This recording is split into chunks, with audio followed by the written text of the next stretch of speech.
क्या मस्जिद में जमात के साथ नमाज अदा करना ज़रूरी है?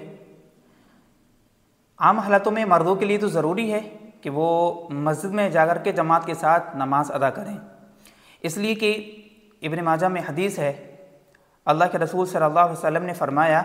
मन समिअ निदाअ फलम यातिही फला सलात लहू इल्ला मिन उज़्रिन। जो शख्स अजान सुन करके मस्जिद की तरफ नमाज पढ़ने के लिए नहीं आता, मस्जिद में जमात के साथ नमाज पढ़ने के लिए हाजिर नहीं होता, तो उसकी कोई नमाज नहीं सिवाय किसी शरई उज़्र के। शरीअतन आपके पास कोई उज़्र है, बारिश हो रही है, आप बहुत ज़्यादा बीमार हैं, तब तो आपके लिए इजाज़त है कि आप घर पे नमाज पढ़ सकते हैं, वरना आम हालत में आप पर ज़रूरी है मर्दों के लिए कि वो मस्जिद में जाकर के जमात के साथ नमाज अदा करें। अलबत्ता औरतों के लिए इख्तियार है, चाहे तो वो घर में अदा करें, चाहे वो तो मस्जिद में अदा करें, और उनके लिए अफजल यही है, अल्लाह के रसूल ने फरमाया कि वो औरत अपने घर में,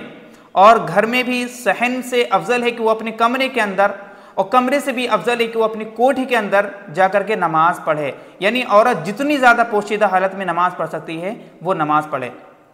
लेकिन मर्दों के लिए ज़रूरी है कि वो मस्जिद में जमात के साथ नमाज पढ़ेंगे। इसी तरीके से बुखारी में हदीस है, नबी सल्लल्लाहु अलैहि वसल्लम ने अपने गुस्से का इजहार फरमाते हुए कहा उन लोगों पर जो मस्जिद में नमाज पढ़ने के लिए हाजिर नहीं होते, कि मैंने तो ये इरादा कर लिया था कि मैं नमाज की जमात कायम करने का किसी को हुक्म दूं, और मैं खुद उन लोगों के घरों पर जाऊं जो मस्जिद में जमात के साथ नमाज पढ़ने के लिए हाजिर नहीं होते, और उनके घरों को जाकर के जला दूं। तो ये अल्लाह के रसूल का शदीद गुस्से का इजहार करना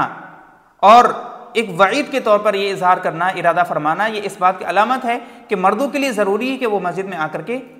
जमात के साथ नमाज अदा करें। जज़ाकल्लाहु खैर।